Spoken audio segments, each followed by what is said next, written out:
다이어트를 하기 위해서는 먹는 거를 조절하는 게 가장 중요해요. 우리가 운동으로 태울 수 있는 칼로리는 정말 한계가 있거든요. 먹는 걸 조절하는 게 가장 중요한데, 위고비 같은 경우에는 안녕하세요. AB클리닉 김승현 원장입니다. 오늘은 위고비에 대해서 얘기를 해보려고 하는데요. 최근에 빠니보틀님이 이제 위고비를 맞으시고 살을 많이 빼셨는데 본인이 느꼈던 이제 부작용에 대해서 얘기를 해주셨더라고요. 그래서 오늘은 거기에 대해서 한번 얘기해 보려고 합니다.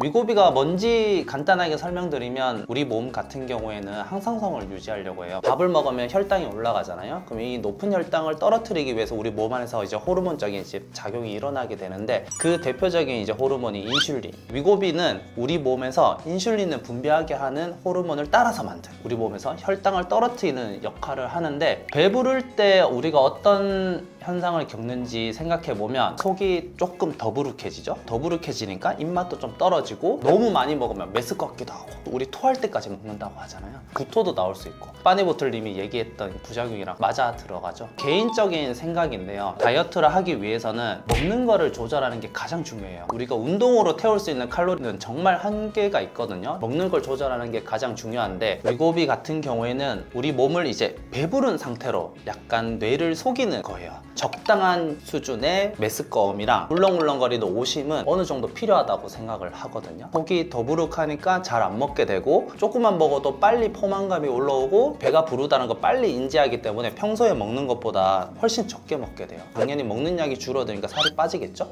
이것을 부작용으로 생각하지 않고 어느 정도 필요한 증상이라고 생각을 해요. 처음부터 갑자기 위고비 용량을 너무 많이 세게 맞거나, 호르몬적인 작용은 개개인마다 다 다르니까 하루 종일 속 울렁거리면 일상생활을 못 하잖아요. 그러니까 그 심한 정도에서 약간 낮은 정도, 내가 버틸 수는 있는데 어느 정도 식욕 억제가 되는데 도움이 되는 정도로만 유지를 해야 되는 거죠. 너무 심하면 병원 가면 되는 거예요? 내가 원하지 않았던 현상이 너무 오래 발생한다 그러면 무조건 전문가랑 상담을 해야 돼요. 용량도 문제가 될 수가 있고, 위고비를 맞음으로써 나타나는 다른 이제 부작용들도 많이 보고가 되고 있거든요. 진짜 그런 게 생겨서 이제 몸이 불편한 것일 수도 있으니까 그런 것도 한번 체크는 해봐야죠.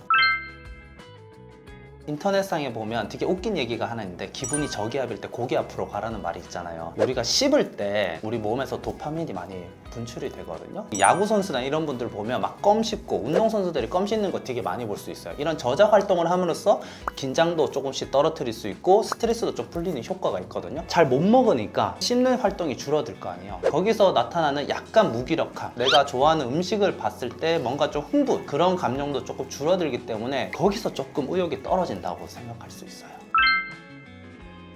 위고비 때문에 그게 조금 더 심해질 수는 있어서, 미국 같은 경우에는 이제 우울증, 진짜 진단을 받으시고 우울증 치료를 받으시는 분들한테는 분명히 다른 이제 정신과적인 상담을 받든지 하라고 되어 있거든요. 연관은 있을 거예요. 우리가 이제 머리 같은 경우에도 나다가 또 빠지고 또 새롭게 자라나고 그러거든요. 그리고 스트레스를 받게 되면 스트레스에 의한 이제 탈모도 나타날 확률이 좀 더 높아가겠죠. 그리고 휴지기 탈모라고, 그 기간이 조금 더 오래 지속이 될 수 있어요. 그러니까 머리가 조금 더 빠지는 것 같이 느낄 수도 있고, 먹는 양이 줄어드니까 우리가 머리가 자라는데 필수적인 영양소들이 있거든요. 단백질이라든지 아니면 비오틴이라든지 여러 가지 영양소들을 섭취하는 양도 줄어드니까 아무래도 머리 만드는 능력도 조금 떨어질 수 있잖아요. 그래서 탈모도 살짝씩 나타날 수 있는데, 모든 분들에게 나타나는 건 아니니까 너무 걱정 안 하셔도 될 것 같아요.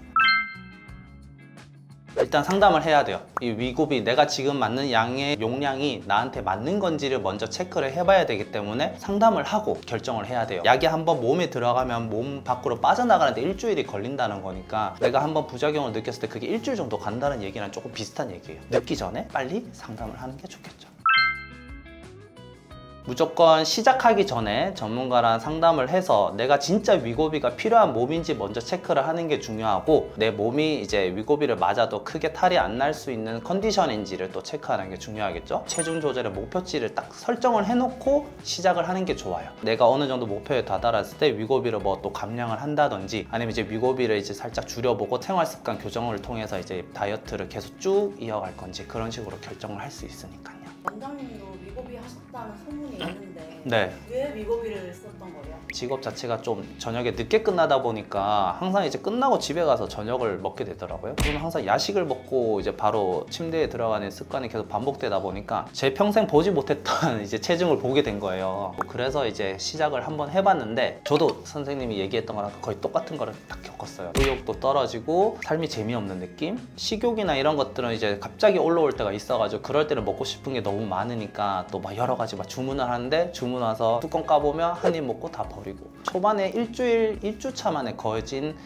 제가 목표라는 체중까지 어느 정도 빠졌었어요. 근데 그러고 난 다음에는 이제 어느 정도 이제 유지를 되는 걸 보고 지금은 안 하고 있는 상태이긴 한데 만약에 나중에 또 다시 이게 피크를 뚫고 올라가는 것 같으면 한 번 더 하지 않을까요? 오늘은 위고비에 대해서 얘기를 드려봤는데요. 이제 빠니보틀님이 얘기하셨던 것들 분명히 위고비의 부작용은 맞는데 저는 어느 정도 필요한 현상이라고 생각하기 때문에 그래도 너무 힘드시면 혼자서 끙끙 앓지 마시고 무조건 병원에 오셔서 처방해 주신 의사분이랑 얘기를 나누고 다른 불편한 점은 없는지 무조건 체크를 해보시고 위고비를 사용하시길 부탁드립니다. 그래야지 여름에 날씬한 몸으로 나타나죠. 지금까지 AB 클리닉 김승현 원장이었습니다. 감사합니다.